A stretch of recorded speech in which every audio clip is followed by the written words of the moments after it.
ঈদ উল ফিতরের আগে শেষ মুহূর্তের কেনাকাটায় ব্যস্ত সময় পার করছে রাজধানীবাসী।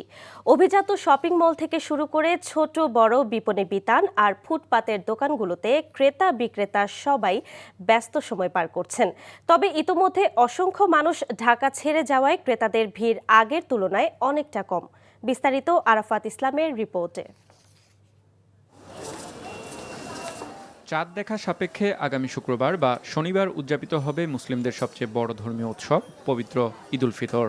ঈদের একদিন আগে রাজধানীর বিপণী বিতানগুলোতে যেরকম ভিড় হওয়ার কথা সে তুলনায় ভিড় অনেকটাই কম। রাজধানীর অভিজাত শপিং মল থেকে শুরু করে ছোট বড় বিপণী বিতানগুলোতে নানা বয়সী ক্রেতারা এখনও আসছেন শেষ মুহূর্তের কেনাকাটা সারতে। নতুন ডিজাইনের পাশাপাশি গরম বিবেচনায় আরামদায়ক পোশাককেই বেশি প্রাধান্য দিচ্ছেন ক্রেতারা। আব্বু আর আম্মুর সাথে এসেছি। শপিং পাকিস্তানি কিছু নিব। বাচ্চার দেখা যায় ছোটোখাটো কিছু ক্লিপ বা হয়তো তারা একটু ম্যাচিং করে কানে নেল পালিশ কিনতে চায়, তো ওই জিনিসগুলোই আসলে শেষ টাইমের কেনাকাটা।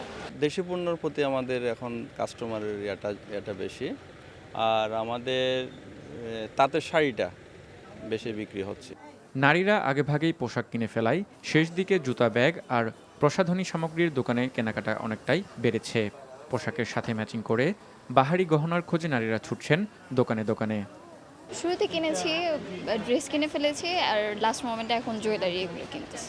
আগে মানুষ কেনাকাটা করে জামা কাপড় কিনে, তারপরে আসলে ড্রেসের সাথে ম্যাচিং করে দেখা গেছে ফিঙ্গারিং নেয়, ইয়াররিংস নেয়, চুড়ি নেয়, অর্নামেন্টস নেয়, এটাই সাধারণ।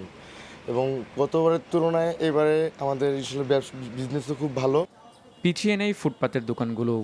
নিউ মার্কেট, গুলিস্তান সহ রাজধানীর বিভিন্ন এলাকার ফুটপাতে ঈদের ঠিক আগে আগে উপচে পড়ছে ক্রেতাদের ভিড়। আরাফাত ইসলাম, এনটিভি নিউজ, ঢাকা।